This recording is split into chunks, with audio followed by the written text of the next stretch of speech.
Então, eu nasci em Rio Branco, capital do Acre, em 1956. E o meu pai, o nome dele é José Jardim Filho, e a minha mãe, Maria do Socorro Jardim.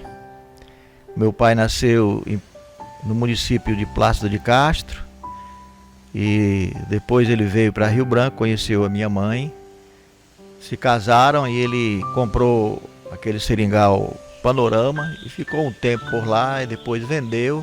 Estabeleceu-se em Rio Branco, ali nas proximidades da Igreja Batista do Bosque, no Bosque, na rua José Guilmar de Santos, onde ficou lá até 1962, mais ou menos, que foi quando minha mãe faleceu. E aí, com isso, ele casou novamente e houve a necessidade de eu ir morar com a minha avó, porque a minha madrasta era muito jovem, e nós éramos 3 filhos, né, 3 irmãos, e minha avó foi quem nos criou. Muito humilde, a minha avó é uma pessoa muito humilde, pobrezinhos, né, e vivíamos da agricultura, criava tinha um pouquinho de pecuária, mas só para a manutenção da gente mesmo, né. E com meus irmãos, nós éramos 4 irmãos.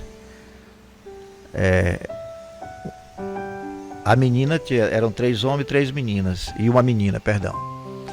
E essa menina, ela morreu com 4 anos de idade, ficamos 3. Só que um desses meus irmãos, o mais novo, que é o qual a minha mãe morreu de parto dele, ele foi registrado e criado por um tio meu. Sempre nos demos bem. Hoje, filho da minha mãe mesmo e com meu pai, só somos 2. Sou eu e o Ian. E tem uma herança dos outros irmãos, filho do meu pai com a minha madrasta, né? Que é o segundo casamento dele, que são mais, se eu não me engano, mais 9. São 9 irmãos, mais 9 irmãos, filhos do meu pai com a minha madrasta. E tem uma escola com o nome Monte Castelo, que ainda hoje existe essa escola lá. Foi ali onde iniciou né, os meus primeiros conhecimentos, né, didáticos, onde eu aprendi a ler, escrever.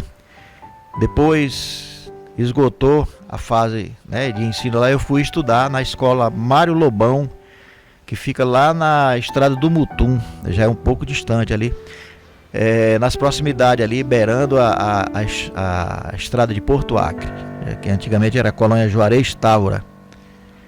E eu andava mais ou menos 1 quilômetro a pé por dentro da mata, né, num varadouro, para chegar na estrada da Juarez Távora e acessar esse colégio. E chegou o momento que não tinha aula mais para mim, durante o dia, eu tinha que ir à noite.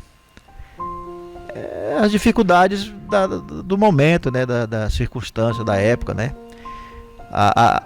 Não tinha energia elétrica, nós estudávamos com lamparina à noite, com vela. Era interessante, o professor ele escrevia e depois botava a lamparina assim pra gente copiando, era legal demais, né? Depois eu lembrando dessas. Então foi uma vida difícil, não foi fácil naquela época, o início, para aprender, para ler, escrever, contar, né. O nome do professor era Raimundo Palhau, acho que a maioria das pessoas conhece, o Raimundo Alves de Oliveira.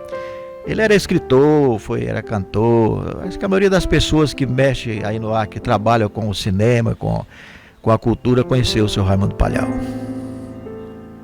Esse foi o meu mestre. O exército foi uma circunstância. Eu não queria servir o exército, me apresentei da primeira vez e fiz lá uma malandragem lá, dizendo que eu era arrimo de família, e não servi, né, na época certa. E aí meu sonho era ser cantor e jogador de futebol. E aí eu cantava na televisão, na rádio, que naquela época já tinha, e jogava futebol nos finais de semana. Cheguei a jogar no Juventus, no Atlético Acreano, no Rio Branco, no Independência. Eu rodei os times que tinham ali pelo Acre, quase todos. Só que eu nunca fui muito bom, nunca fui titular, mas eu estava ali treinando e de vez em quando eu jogava. E com isso, chegou uma época, eu já tinha acho que 19 anos, e a minha avó, eu tive que me apresentar de novo, fui reconvocado, e aí inventei a mesma conversa e fui dispensado. Aí minha avó foi lá, ela conhecia o comandante do exército, e eu era cabeludo, né, usava um cabelo grande, tocador de guitarra e de violão, cantador de rock. E minha avó não gostava disso. E ela foi lá e falou com o comandante, veio um jipe do, do exército, um sargento e 2 soldados armados com fuzil, só para me pressionar, né? E me levaram e eu servi na marra. E cada coisa que eu andei. E Deus estava preparando a minha carreira para ser militar, que era o que eu tinha que ser mesmo, como, né? E foi ali, eu fiquei 1 ano, só servi 1 ano, né? E foi em 1977. 1977, em 78 eu dei baixa e ingressei na Polícia Militar. Na época da Jovem Guarda, do Iê, da Bossa Nova, né? Que você já sabe quem são esses cantos. Roberto Carlos, Rony Von, Paulo Sérgio e vários outros cantores da época, né? E aquele movimento, eu tinha o quê? 12 anos na época. Isso me influenciou. Tinha também um amigo chamado o Zé Beira d'Água, que era o José Cardoso, que ele tocava muito bem violão e ele era alcoólatra, né? Mas só que ele cantava muito bem, né? E eu vendo aquilo e ele sempre estava lá em casa e eu ficava escutando. Então tudo isso me motivou a querer aprender a tocar violão, porque até então eu só cantava, tinha que ter um acompanhante. Quem me acompanhava muito nos programas de rádio e televisão era o Jorge Cardoso. Jorge Cardoso já era famoso na época, né? O nosso saudoso Jorge Cardoso. Ele já trabalhava na Rádio Novo Andirá, na difusora. Então foram essas pessoas que me motivaram, né? Auricélio Guedes, lá no Acre, também me motivou. Saudoso Auricélio Guedes. O Adalberto Queiroz, nós somos primos, né? A mãe dele é irmã do meu pai. Então, o Adalberto Queiroz, ele me deu muita chance também, né? Me influenciou muito, porque ele já trabalhava com cinema.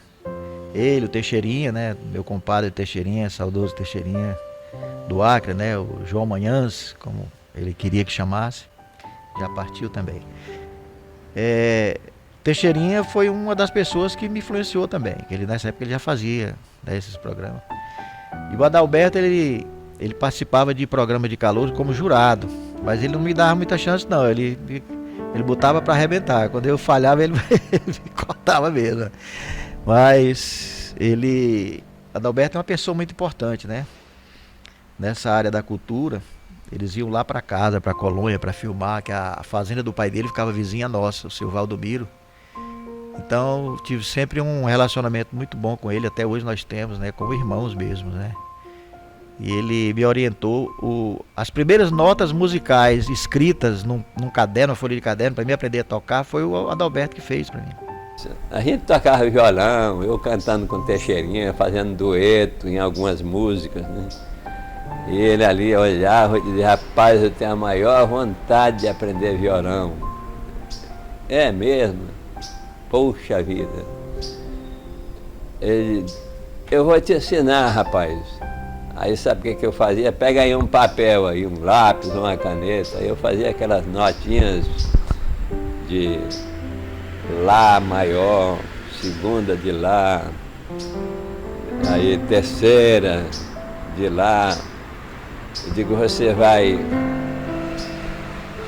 Ele parece que tinha um violão, que a vozinha tinha dado para ele, né?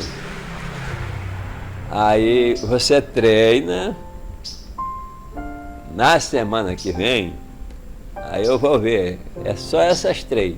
Você vai aprender a botar os dedos, até o digo, aperta bem assim, as cordas, para não ficar pruco, pruco, pruco. Tem que botar o dedo bem em cima da corda e assim, empinadinho assim. Aí eu dava essas dicas para ele.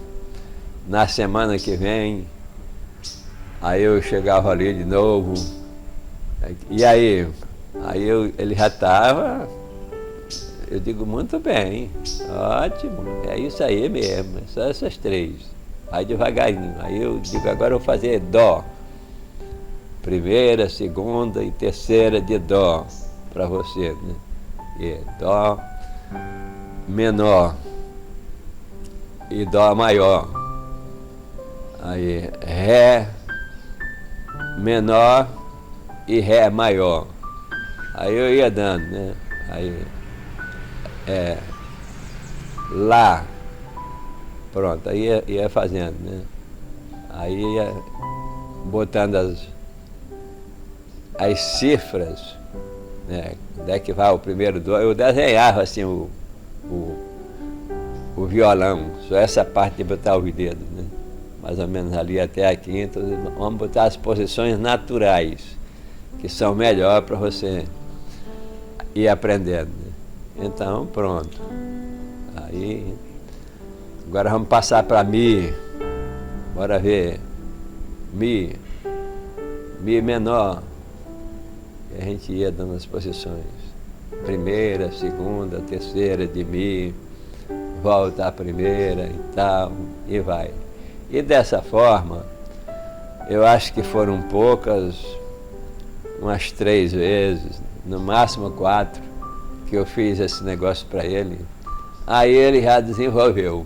Daqui a pouco o cabo já estava era cantando uma musiquinha e tal, procurando mais uma posição. Eu sei que ele, um menino muito inteligente, aprendeu com facilidade. E daqui a pouco ele estava montando, era uma banda. Teve uma banda, tocava aí nas noites, né? Era convidado, fazia baile, tocava em clubes, tocava em aniversário, casamento, ele fazia tudo. Fui lá na Polícia Militar para ver se tinha algum concurso, né? Cheguei lá, tinha um edital de concurso público para soldado. Eu já me inscrevi, aí o cabo fez, era até um cabo que fazia inscrição lá, e fui correr atrás dos documentos e passei no concurso. Uma semana depois desse resultado, surgiu um outro edital para o concurso de sargento. Aí eu fiz também, passei. Eu me lembro, na época eram 20 vagas, eu fui o 6º colocado. E aí fui para São Paulo. O Acre nessa época ainda não tinha condições de promover, né? Não tinha estrutura ainda para realizar um curso de sargento. E passei 1 ano em São Paulo fazendo o curso. Terminamos o curso em dezembro de 1978. Então, na realidade, eu me apresentei à Polícia Militar, já como 3º sargento, em 1979, em janeiro de 1979. E aí, em janeiro de 1979, nós nos apresentamos à Polícia Militar, já como 3º sargentos formados. E fiquei, acho que uns 2 meses lá na Polícia Militar, e fui transferido para o Corpo de Bombeiros porque a pedido, né?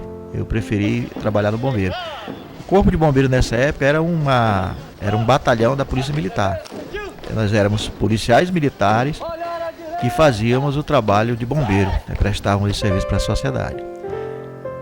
E eu não lembro a data que eu fui promovido. Nós passamos 6 anos como 3º sargento, que era para ser 4, mas não tinha vagas e a polícia estava iniciando, né? O quadro era restrito. Então nós fomos promovidos a 2º sargento em 1985, a 2º sargento. Então a minha carreira na Polícia Militar, ela se restringiu a isso, né? Lá eu trabalhei, mesmo eu estando no bombeiro, muitas vezes eu vinha fazer trabalhos na Polícia Militar, porque nós éramos PMs. Às vezes nós éramos escalados para comandar patrulhas em estádio de futebol, na época do carnaval, né? Aquelas festas mais... E o irmão Guilherme sabe como é. Como eu era escrivão, né? E tinha habilidade com aquelas máquinas do tempo da datilografia. Então eu era meio rápido para escrever e eu era escalado muitas vezes. Todo oficial queria trabalhar comigo em inquérito, sindicância, chama o Jardim. E depois eu fui trabalhar um tempo na Ajudança Geral com o Coronel Cícero, né, para fazer o boletim geral. E isso já no bombeiro. Mas aí vinha um tempo para adiantar o serviço lá, quando eu entrava de férias. Naquela época, o policiamento de trânsito era a Polícia Militar que fazia, né? Não tinha a guarda, o pessoal do trânsito como tem hoje. Poderia citar aqui na logística, né, do que se refere a viaturas. A frota da Polícia Militar era Fuscas e parece que tinham 2 Veranei, que era um carro fechado, tipo um furgão da Chevrolet. E a maioria do serviço era a pé, né? A gente fazia a pé mesmo, né? Correndo atrás do bandido, do malaco.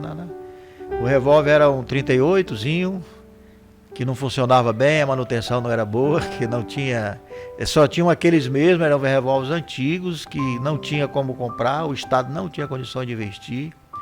Passamos um momento, só para citar, um momento do Estado que os policiais militares, isso aí eu vou falar porque todo mundo viu, tirava serviço, a maioria de calção e tênis e muitos de sandália, porque o Estado não tinha condição de comprar fardamento, né? Necessidade de alimentação, porque o Estado não custeava, não pagava a empresa que ganhou licitação para fornecer o alimento, e eles cortavam, a gente ficava sem alimentação. O salário, naquela época eu me lembro, um terceiro sargento ganhava, que era o meu caso, equivalente hoje a R$250. Hoje, digamos assim, equivalente a R$250. Como é que eu não entendo como foi que nós conseguimos sobreviver, o pessoal daquele período, né? Então, se nós formos fazer um comparativo do passado e o presente, hoje a nossa maravilhosa, briosa, né, garbosa Polícia Militar, a qual eu tenho um carinho especial, porque foi ali onde iniciou praticamente a minha carreira pública no Estado, né? Foi lá na Polícia Militar. Eu sou muito grato aos policiais militares, à Polícia Militar como instituição, porque me acolheu. Então hoje, graças a Deus, o mundo mudou, o Estado mudou, a visão política mudou, né? Tudo mudou para melhor. Às vezes a gente reclama porque o ser humano, nós somos realmente, sempre queremos mais, é natural. Mas hoje está muito melhor. Se for comparar, vamos pegar o termo de viaturas, né? Comunicação, é uma coisa de... Naquela época ninguém nem sonhava do que está acontecendo hoje. Ninguém nem imaginava que o que nós temos de moderno hoje na Polícia Militar, que ia ter hoje, né? O salário que o soldado... Vamos começar o soldado, que é o nível mais simplório, né? Que ganha menos. É um dos melhores salários hoje do Brasil, da Polícia Militar do Acre. Eu falo porque eu sei, né? Que eu estou acompanhando. Poderia ser melhor, né? A gente quer sempre o melhor. Mas se for comparar com o passado... Se eu estou falando que um sargento ganhava 250, agora imagina o soldado quanto é que ganhava. Eu saí com minhas colegas, fomos para Dosteria, né, na época. Fomos. Quando eu voltei, ele havia saído. Eu digo, graças a Deus que ele saiu. Graças a Deus. Aí entrei devagarinho de ponto que tinha ali. Mas isso aí foi tudo engano meu. Porque quase todos os dias Jardim estava lá. Aí eu ficava, será que não vai sair nunca do meu pé, meu Deus? Foi passando. Aí ele começou a ir buscar no colégio. Eu me escondia, saía pela portão de trás. Mas aí foi me conquistando. De pouco a pouco foi me conquistando. Aí minhas amigas olhavam assim, diziam, mas é teu namorado? Eu digo, não, é amigo, não é namorado, ele é meu amigo. Aí ele ia me deixava lá no portão, eu entrava, sempre. 6 meses depois, foi que ele colocou a mão no meu ombro. Que eu disse, não, tira a mão, nós somos só amigos, tira a mão. Vai sujar meu uniforme, vai sujar minha farda. Eu era enjoada pra caramba. Eu não queria compromisso. O meu medo era de amar e me machucar. Era isso. Que na verdade eu acho que eu já estava gostando dele. Quando eu vi Alzenildo pela primeira vez, meu coração quase saiu assim pela boca, de tanta pulsação, né? E eu fiquei muito empolgado, né? Perplexo com a beleza dela, né? Porque você vê, ela é uma senhora já de 67 anos hoje, Mas eu vejo a Zenilde com o mesmo rosto dela, com a mesma maneira que ela era. Hoje ela está até mais bonita. Para mim, não estou sendo aqui demagogo não. Para mim, eu vejo a Zenilde com meus olhos mais bonita do que quando ela era jovem. Mas na época eu fiquei... Foi amor à primeira vista, como a gente fala no cotidiano, né? E eu saí dali, ela nem prestou atenção a mim, porque era muita correria para ela, que era quem anotava lá, recebia o dinheiro. Ela era tudo, era o caixa, era a fotocópia, fazia fotocópia e tudo. E eu fiquei. Quase todo dia eu passava por ali e ficava ali, lá do outro lado da rua, olhando para ela, né? Aí eu digo, eu tenho condições de chegar perto dessa menina. Tobol velho, lá da colônia Polônio Salles, seringueiro, matuto. Eu sempre fui muito tímido, né? Tímido ao ultra timidez. O que é que eu vou falar para ela? Eu digo, uma menina dessa, ela vai nem, eu vou pegar um não na hora. Então foram 2 anos praticamente, porque como eu falei, eu servi o exército, eu fui me apresentar a primeira vez, mas não quis servir. Então no outro ano foi que eu fui convocado e servir, né? E aí, uma vez eu vi ela entrando no cinema com, não sei se era namorada, era tipo uma namorada que entrou de mão dada, né? Aquilo foi mesmo que me matar, né? Meu Deus, agora acabou de complicar tudo. E aí quando eu fui servir o exército, acho que lá pelo meio do ano, depois da Operação Boina, acho que foi em junho, eu morava na casa dos meus tios lá, do meu primo, né? E aí o meu primo namorava com a irmã dela, só que eu não sabia que era a irmã dela. A gente chamava o nome dela é Alzeni, mas a gente chama ela de POC. E eu brincando com ela, eu digo, POC, você não tem uma irmã sua lá não, pra gente fazer uma parceria lá de 4? Ela disse, eu tenho lá uma irmã lá, mas ela não é muito de ficar com esse negócio de namoro com qualquer um não sei o quê. Eu disse, não, mas eu quero conhecer ela. Aí fui, né? Só que eu levei logo o armamento, que era o violão, né? Eu digo, eu vou lá que saio, eu canto umas músicas lá. A primeira vez aconteceu como ela falou, né? Eu acho que ela estava com um vestido lilás, se eu não me engano. Com a barra branca. Era. Aí quando ela me apresentou, que eu vi, eu quase desmaiava, meu irmão. Eu sou branco, fiquei verde, amarelo, né? Ela baixou a cabeça e foi embora, já deu um não lá para a irmã dela, né? Foram muitos desafios. Como qualquer casal, a gente enfrentou muitas dificuldades, né? Porque nós ficamos lado a lado sempre, desde das dificuldades até chegar aqui. Então foi muito sofrimento,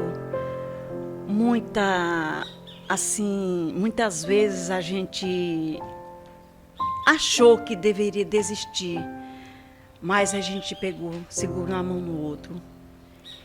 E com Deus na frente, nós chegamos até aqui. Não foi fácil, porque nós casamos em 1980, em 82, nasceu a nossa primeira filha, né? A Clícia, que é a médica hoje, né? E assim, em 83, nasceu a Janaína, né? Então foi uma coisa em cima da outra, muito próximo. E a luta continuou, né? Eu trabalhando, ele trabalhando também. Então foi uma coisa que a gente lutou sempre junto. Nunca, por mais que fosse dificuldade, muito obstáculo, mas nunca a gente afastou um do outro. A gente sofria junto, chorava junto, abraçados, mas que a gente ia conseguir. A gente falava um para o outro, a gente vai conseguir, a gente vai vencer. E em seguida, nós quando casamos, nós fomos morar na casa de 2 cômodos, né? Foi aonde nasceu a Clícia, que eu falei ainda agora, né? A primeira filha e a casa da minha avó. Era 2 cômodos. E nasceram as 2 meninas primeiras, né? Aí demos continuidade no trabalho. Foi na época que ele já era sargento do Corpo de Bombeiros. E continua a luta, né? Então, até hoje, graças a Deus, a gente foi vencendo passo a passo, um degrau por degrau. E foi aguentando E até chegar aqui. Aí eu fiz esse barco de dedicatória, ela disse, eu vou guardar de lembrança. Aí, quando foi de madrugada, aí eu acordei e veio a inspiração para fazer a música desse barco de papel, que ela disse que ia guardar o barco, né? Aí foi onde surgiu a inspiração da música, né? E aí no outro dia eu já fui para lá para cantar a música para ela. Aí cantei, eu digo, olha, essa música eu fiz para você aqui, aí desse eu falei, né? Aí a partir daí eu percebi que já tinha algo diferente nela em relação a mim, né? Uma proximidade maior. Aí eu me declarei, né? A música estava dizendo tudo ali, né? E pronto, aí a gente... Uma semana depois eu peguei na mão dela, a gente saía de mão dada, né? E depois, bem uma semana depois veio o primeiro beijo. Ela era muito seletista, né? Eu acho que, como ela falou, ela tinha medo de se envolver, que ela já tinha visto alguns casos com outras amigas dela, né? E eu era militar, e a mãe dela dizia, militar não presta, o pessoal tinha aquela visão que militar é bicho desbanguelado, esculhambado, né? Desajustado. Mas aí não teve jeito. Aí eu comecei a encambitar uma música atrás da outra, né? Aí não teve jeito, cerquei de todos os lados. Aí começamos a namorar, depois, acho que foi 2 anos depois, a gente noivou, né? Aí 6 meses depois, aí casamos, né?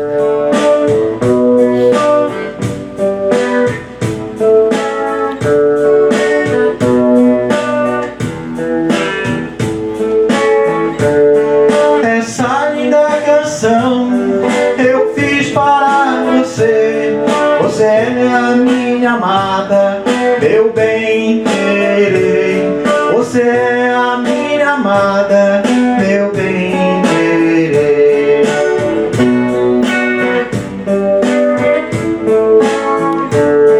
Agora estou tão triste, já nem sei o que fazer, pois estando longe ou perto, adoro você.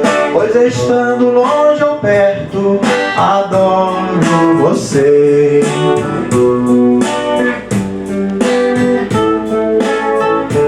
Aquele barco de papel que pediu pra mim fazer foi o primeiro passo pra mim amar você.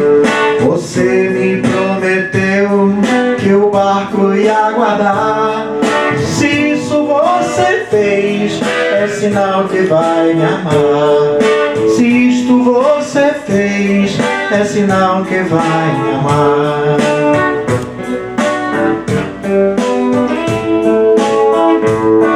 Querida, eu te amo, na alegria e na dor. Guarde o nosso barco, seja onde for, pois ele é pra nós uma prova de amor. Pois ele é pra nós uma prova de amor.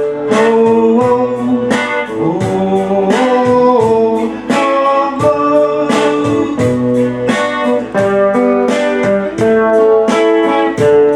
Aquele barco de papel que pediu pra mim fazer foi o primeiro passo pra mim amar você. Você me prometeu que o barco ia guardar. Se isso você fez, é sinal que vai me amar. Se isto você fez, é sinal que vai me amar.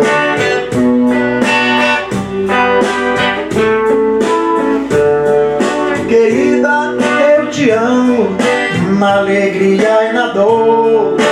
Guarde o nosso barco, seja onde for, pois ele é pra nós uma prova de amor. Pois ele é pra nós uma prova de amor. Oh, oh, oh,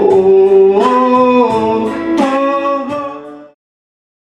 oh. O período da minha carreira de oficial iniciou-se em 1990 como aspirante oficial e até 2005, quando eu fui promovido a coronel. Fechei, né? Nesse período aí eu tive uma tramitação todas as esferas do escalonamento administrativo da corporação, né, em todas as diretorias, todas as seções, até chegar ao Estado Maior. E quando eu já estava no Estado Maior, fui convidado pelo então o senhor governador Jorge Viana para assumir o comando do Corpo de Bombeiros. E eu aceitei e fiquei lá por 2 anos e meio, mais ou menos. Um detalhe no meu período de comandante é que a lei, a Constituição estadual, ela fala que o comandante-geral do Corpo de Bombeiros é também o coordenador estadual de Defesa Civil, o qual tem a prerrogativa de secretário de Estado.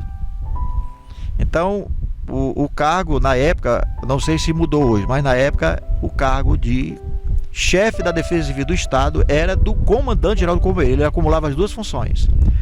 Então, ele era comandante do Corpo de Bombeiros e coordenador estadual da Defesa Civil com o status de secretário de Estado. É o que está lá na lei, na Constituição Estadual. E eu exerci também essa função, né? Era uma função acumulada, né? Que os comandantes de bombeiro, eles assumiram também essa função. O meu pai, ele realmente ele incentiva não só a mim quanto minhas irmãs, né? Toda a família. Ele é um paizão. Ele desde sempre, desde criança, tá ali com a gente, ele ajuda, dá conselho. Sempre, até hoje, estava ali do nosso lado quando a gente precisou. Nunca foi de medir esforços para ajudar, né? Acho que eu nunca vi ele dizer um não assim pra gente, sabe? Quando precisa, lógico. E ficar por isso. Às vezes até ele fala um não, mas depois ele vem atrás. Mas assim, ele nunca deixou um filho na mão. Isso aí eu nunca vi. Tenho 27 anos. E é isso, ele sempre motiva a gente. No meu caso, ele sempre motivou a estudar, ser alguém melhor, né? Evoluir como ser humano. Me ensinou desde novo a ter princípios. Me ensinou o que era certo e errado, sempre foi muito correto, né? Coisa de militar. Sempre foi muito seguido à risca, assim. Tudo tem um início, né? Na realidade, Deus começou a trabalhar na minha vida por intermédio das minhas 2 filhas, a Clícia e a Janaína, uma com 10, outra com 11 anos, que foram resgatadas. Tinha um serviço chamado Resgate na Igreja do Evangelho Quadrangular, e elas foram conquistadas por esse grupo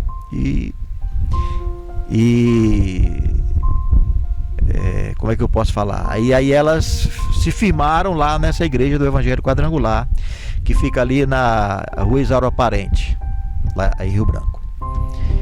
A partir disso, com certeza devido a muitas orações, né, nós fomos sendo chamados pelo Senhor, eu e minha esposa.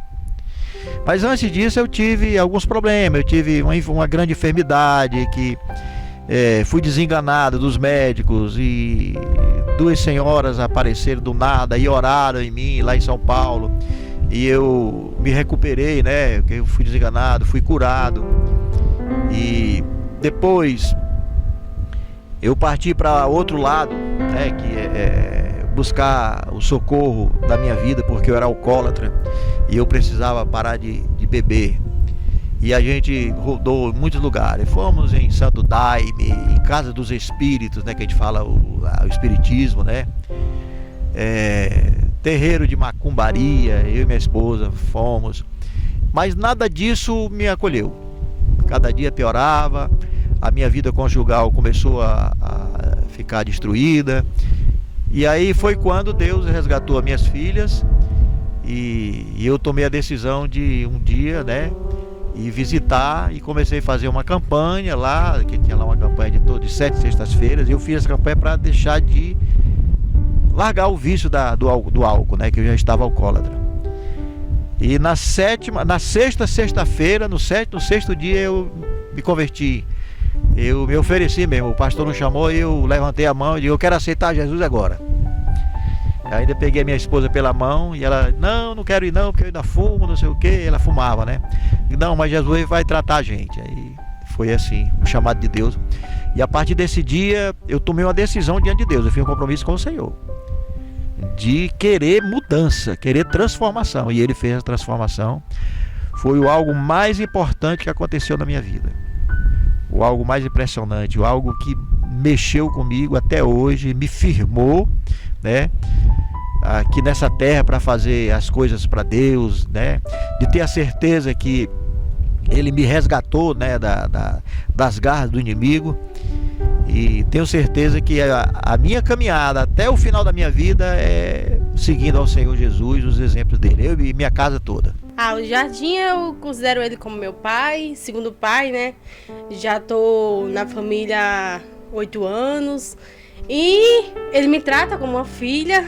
Eu trato ele como um pai, tudo que eu posso fazer eu faço, se tiver ao meu alcance eu vou fazer. E sou muito grata por ele ter aparecido na minha vida, né? Porque ele me ajuda nos meus melhores, sempre tá comigo nos meus melhores e piores momentos. Então, sou muito grata pela vida dele. Todo dia eu oro, eu peço para Deus sempre abençoar a nossa família e que conceda muitos e muitos anos para ele, porque ele merece muito. É um pai genial, incrível. E só tenho coisas boas para falar para ele. Meu coração é muito grato pela vida dele. A minha vinda para Natal, o porquê, hoje eu sei o porquê.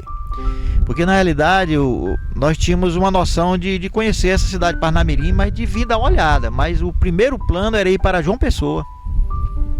Nós saímos de Rio Branco, né, no meio da viagem nós tomamos uma decisão: nós vamos para João Pessoa primeiro e depois a gente vai conhecer Natal, conhecer essa cidade de Parnamirim, porque a minha esposa tinha uns amigos lá que eram de Parnamirim, que trabalham no Acre, são enfermeiros, fizeram concurso público lá para o Acre, até hoje estão lá, né?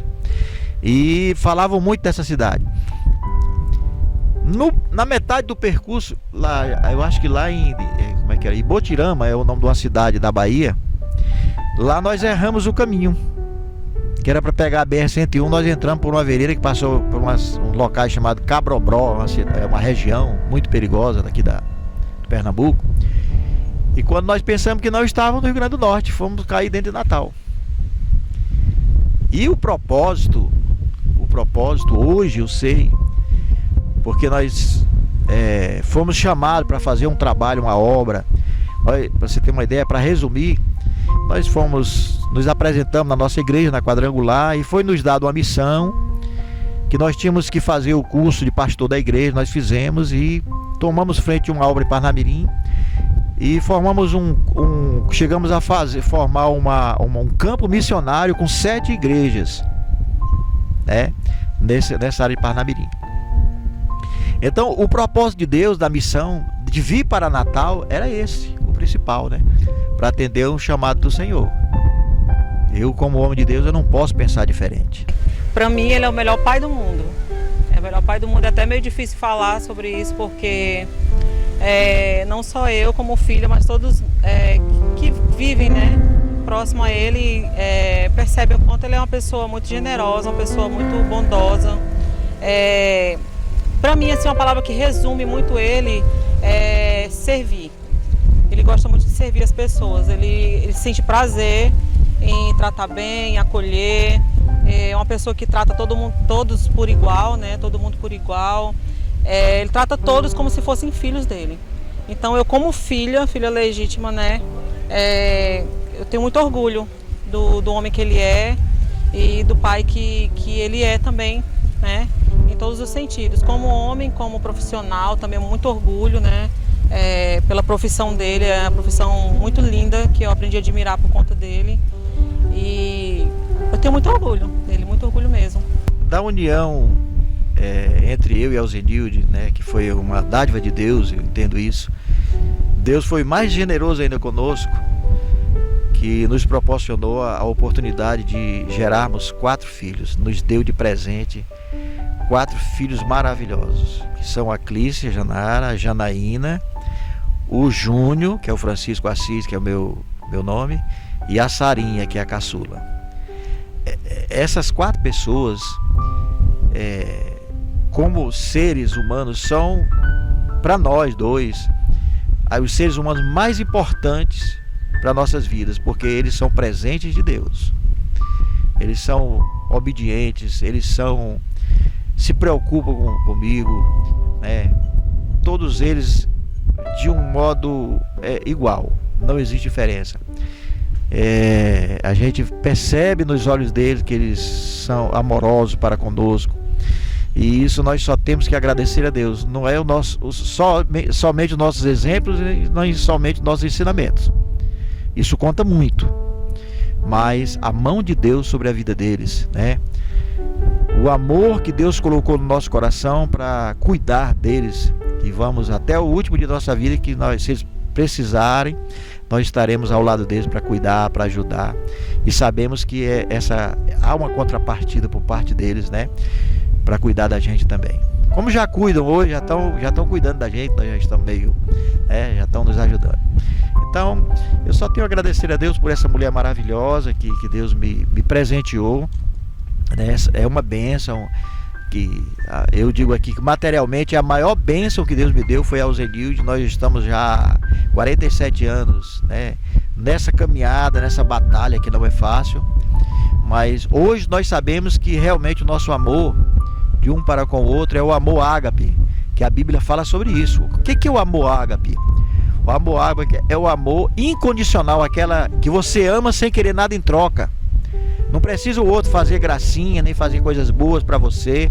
Então nós aceitamos um ao outro do jeito que nós somos, com nossos defeitos, mas a gente ama o outro porque a gente ama, não é porque ele vai dar nada em troca para nós. Então eu e os indígenas, nós somos dessa maneira e glorificamos ao Senhor.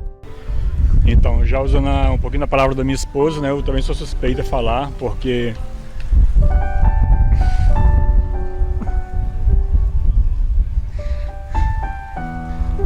desculpa, porque ele não é só um sogro, ele é um paizão pra mim. Ele cuida mais do meu filho do que eu. Ele compra tudo, meu filho. E esse choro é de gratidão por ele, pela vida dele, porque se não fosse ele, na verdade, eu tinha passado fome aqui depois que ele veio pra cá. Ele passou uma grande dificuldade, ainda estamos enfrentando algumas dificuldades, mas aqui Deus tem abençoado ele e tem nos abençoado, não tem deixado faltar nada para nós. Tudo mesmo, a fralda do neném, leite, tudo, até feira para nós ele faz. Então, o que eu tenho para falar do homem desse? É só gratidão e que Deus prospere os dias dele aqui na terra. Desculpa. Meu avô, ele é um cara muito legal, ele brinca assim bastante comigo e pra mim ele não é só um avô, ele é um herói, ele é um amigo e pra mim também é um pai. Ele disse que se algum dia, se eu tivesse que considerar ele como pai, tava tudo bem, eu considerar ele como pai. Ele ia me proteger, ele disse que ia me proteger e ia cuidar de mim. Ele disse que se eu conseguisse me tornar um bombeiro bem sucedido, ele me daria espada. E se ele não tivesse entre nós, quem daria era a minha mãe. E eu fico muito animado com isso. Meu avô é um cara muito legal e eu amo ele. Eis aqui a espada. Ela tem 3 significados. Ela, em primeiro lugar, ela é uma indumentária do uniforme que nós usamos em casos especiais para prestar continência a grandes autoridades. Em segundo lugar, ela é um armamento que no tempo medieval era usado como arma, né, letal. E o mais importante, que ela é também o símbolo do oficialato. Então ela representa a honra do oficial, a espada, né? Toda a honraria do oficial ela está baseada na espada. Até a gente vê que em algumas cerimônias de reis, né, que vão condecorar os guerreiros deles, eles são abatidos com a espada na cabeça de um lado e do outro, né? Tem aquele cerimonial. Então ali é onde a gente caracteriza com uma honraria e com o símbolo do oficial, do oficialato. Bom, falar do Coronel Jardim é muito fácil, porque ele é uma pessoa muito amigável e só fortaleceu essa nossa convivência. Eu sou um retirante vindo de Cruzeiro do Sul. A nossa história se funde na época que eu cheguei em Rio Branco e nós servimos o Exército junto. Foi um período de afirmação e posteriormente nós fomos para a escola de sargento em São Paulo, onde nós fortalecemos ainda mais a nossa amizade. E daí para cá a gente vem sempre fortalecendo, sempre se encontrando. E Coronel Jardim, apesar de estar morando em Natal, eu moro aqui em João Pessoa, mas o nosso convívio sempre foi um convívio muito fraterno e com muita frequência. Falar do Coronel Jardim é muito fácil. Ele é uma pessoa voltada para o Senhor, né? É um pastor evangélico, apesar concomitantemente com a função dele de coronel, que foi comandante-geral, né? O que é importante da nossa amizade é que a questão da hierarquia, ela não interfere no nosso relacionamento. A gente tem uma amizade que transcende toda essa problemática de hierarquia, né? Uma amizade sólida, que ela vem se construindo, né? Agora minha esposa também está participando desse convívio, juntamente com a família dele, que eu adoro a família dele, né? Júnior, todas as pessoas, a esposa do coronel, que a gente fortalece a ideia. E hoje a gente está esperando que o Coronel Jardim, que eu chamo carinhosamente de Coronel Jardim, que ele mude de endereço, né? Ele mude de endereço, ele saia de Natal e venha para cá para a gente reafirmar muito mais ainda a nossa amizade. Coronel Jardim. Quem foi esse homem? Quem é o Jardim hoje? Eu conheci nas fileiras da Polícia Militar em 1981. Quando eu incorporei na Polícia Militar, eu já encontrei o Jardim nas fileiras da Polícia Militar. Ele era sargento nessa época dos anos 80. E lá eu conheci. Passaram um tempo, o Jardim saiu oficial. Foi fazer o curso dele, se eu não me engano, em Brasília. E chegou oficial aqui em Rio Branco. Um homem determinado, um bom oficial. Além disso, tinha uma parte criativa dele. O homem era músico, o homem tinha uma banda formada. E ele era o dono da banda, era o guitarrista e o cantor da banda. E o Jardim, nas suas andanças, nas suas horas de folga, tocava em vários lugares aqui. Encheu o coração das pessoas de alegria, com música, tocando. Isso era a vida desse homem. E o outro lado era militar, da Polícia Militar. E chegando do curso de oficial, ele foi para o bombeiro. Ele fez o curso de oficial para bombeiro mesmo. E grande parte da sua vida foi dedicada ao Corpo de Bombeiro de Rio Branco, do estado do Acre. Foi um grande oficial, passou por segundo tenente, primeiro tenente, chegou a capitão, depois chegou a major, depois chegou a tenente-coronel, depois chegando a coronel fechado. E esse homem, pela brilhante atuação como oficial na tropa, foi nomeado e escolhido pelo governador para ser o comandante do bombeiro. E justamente na época da emancipação, o Coronel Jardim ainda estava na academia, como eu falei para você, da primeira turma de oficiais combatentes formados no Distrito Federal, realmente, originalmente, como bombeiros militares, né? Coronel Ricardo assumiu por pouco tempo, logo em seguida Coronel Anadir Dias de Carvalho Neto, passou 2 anos, Coronel Sidney, né, teve no comando, e aí Coronel Jardim assume de 2004 até 2007, aonde deixa justamente o seu subcomandante da continuidade, que no caso é o Coronel Henrique. E daí por diante nós tivemos os demais comandantes. Esse aqui, inclusive, Coronel Jesus Oliveira, que é o Coronel Oliveira, era da turma dele, como formado no Distrito Federal.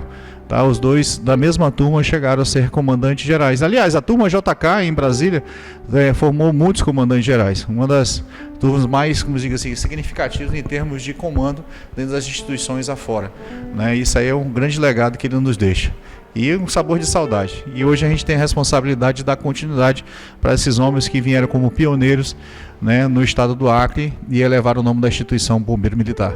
Coronel Jardim, um dos pioneiros aqui do Corpo de Bombeiros Militar do estado do Acre.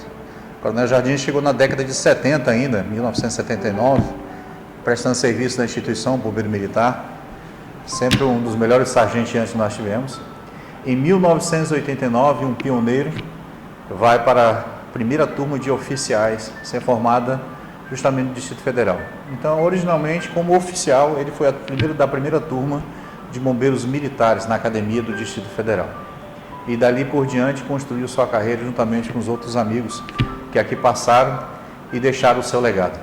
Falar de Coronel Jardim é de falar de um grande homem que gostava de jogar bola, que gostava de cantar, gostava de conversar, era um aconselhador, era uma pessoa excelente, uma pessoa maravilhosa, que respirava e transpirava a instituição em todos os momentos. E aonde também deixou dentro da sua história a construção que foi justamente continuada pelos demais que aqui o sucederam. O Coronel Jardim passou pela instituição como DLPF, como comandante do 1º Batalhão, como diretor de ensino e instrução, da qual tive a possibilidade de trabalhar junto com ele, como diretor de atividades técnicas, né, onde fazia toda a parte de análise e projeto, ou seja, ele teve a possibilidade de andar em todas as diretorias que aqui compõem a nossa administração como Corpo de Bombeiros. Saiu daqui deixando grande saudade até os dias de hoje, como também da minha pessoa, da qual eu tenho ele como um grande amigo. O Coronel Jardim teve a possibilidade de ajudar a construir um dos maiores pontos de crescimento da instituição, quando foi justamente na execução do Fundo Amazônia, onde nós tivemos aí um salto de qualidade na instituição, e daí por diante os demais que o sucederam só administraram e melhoraram e aperfeiçoaram para chegar na instituição que nós somos hoje. Então aqui eu fico com um agradecimento e um sabor de saudade a esse grande amigo. Então, eu tenho uma concepção e uma maneira de pensar de como deve ser o agir, né, e a tomada de decisão de um homem ou de uma mulher para ser militar.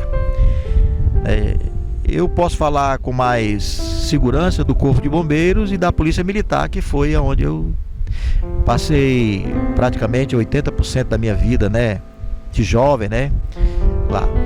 Então, existem algumas coisas que quando você vai tomar essa decisão, você tem que analisar, jovem.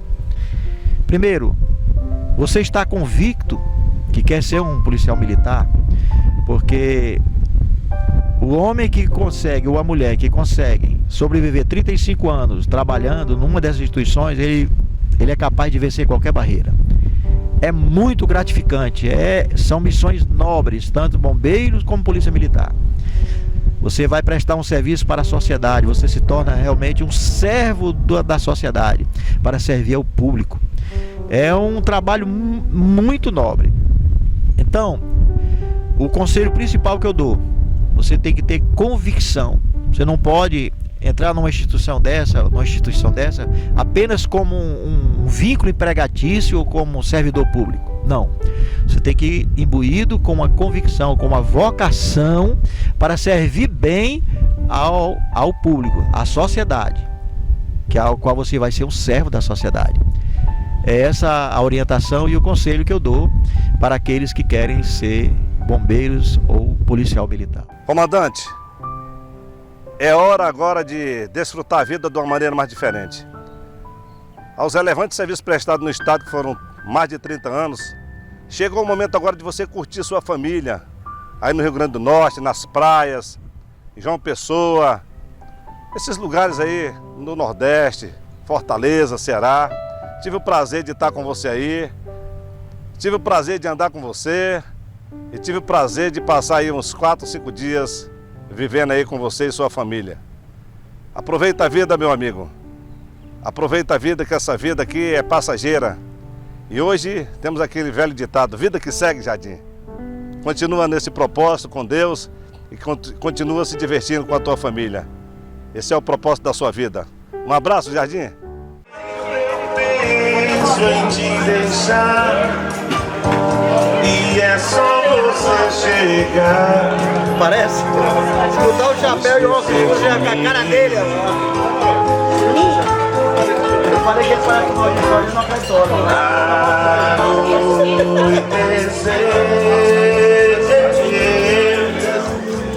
Olho pro céu e vejo como é bom ver as estrelas na escuridão. Espero você voltar. O Senhor deixou saudade como um verdadeiro pai. Hoje nós olhamos para trás e nós conseguimos enxergar o tão e quanto o Senhor foi importante para todos nós. E da qual o Senhor construiu uma família fantástica, a qual eu tive a possibilidade, o prazer de ter o prazer de conhecer, de conviver e de aprender. E aonde eu tomo hoje como para a minha vida pessoal. Então, meu muito obrigado, comandante Jardim. A transformação que Deus fez na minha vida, em toda a minha família, o significado de tudo isso, para mim, aqui na terra, né, no plano terreno e também no plano espiritual, foi o maior presente que o Senhor me deu e eu pude ser alcançado pelo Senhor. E a cada dia, 24 horas, 48 horas da minha vida, eu devo esse feito e essa generosidade de Deus, né? Da compaixão que Ele teve para comigo e ter me estendido. Então, esse foi o maior acontecimento para a minha vida, tanto terrena como espiritual, e para a minha família, ter aceitado a Jesus e tomar a decisão de servir a Ele até o meu último suspiro. Esse é o significado principal de ter conhecido Jesus.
Você é a razão do meu ser existir.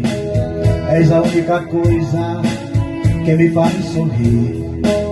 Se estou sorrindo é porque estou cantando. Às vezes estou triste porque estou chorando. Hoje sou feliz porque estou te amando. Quando estou dormindo, sonho com você.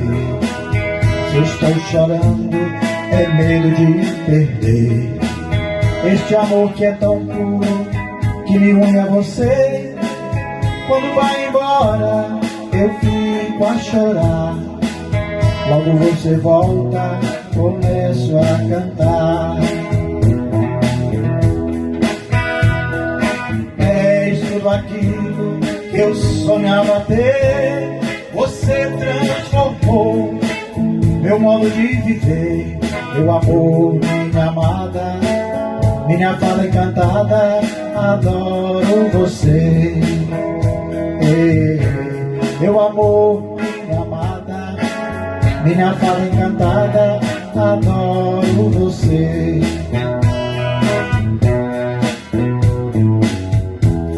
Você é a razão do meu ser existir. És a única coisa que me faz sorrir. Se estou sorrindo é porque estou cantando. Às vezes estou triste porque estou chorando. Hoje sou feliz porque estou te amando. Quando estou dormindo, sonho com você. Se estou chorando, é medo de perder esse amor que é tão puro, que me une a você. Quando vai embora, eu fico a chorar. Logo você volta, começo a cantar. És tudo aquilo que eu sonhava ter. Você transformou meu modo de viver. Meu amor, minha amada, minha fada encantada, adoro você.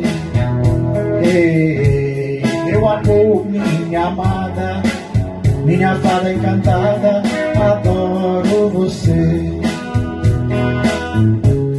Adoro você.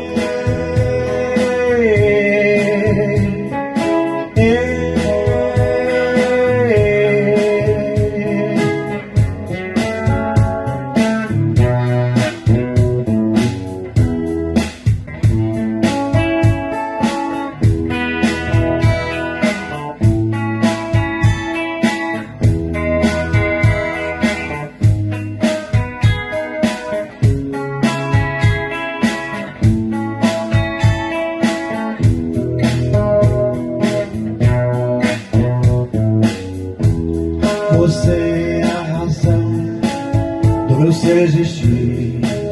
És a única coisa que me faz sorrir. Se estou sorrindo é porque estou cantando. Às vezes estou triste porque estou chorando.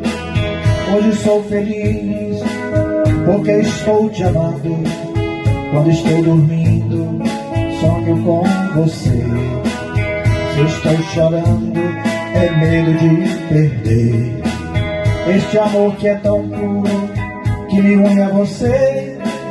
Quando vai embora, eu fico a chorar. Logo você volta, começo a cantar. És tudo aquilo que eu sonhava ter. Você transformou meu modo de viver. Meu amor, minha amada, minha fada encantada, adoro você. Ei, meu amor, minha amada, minha fada encantada.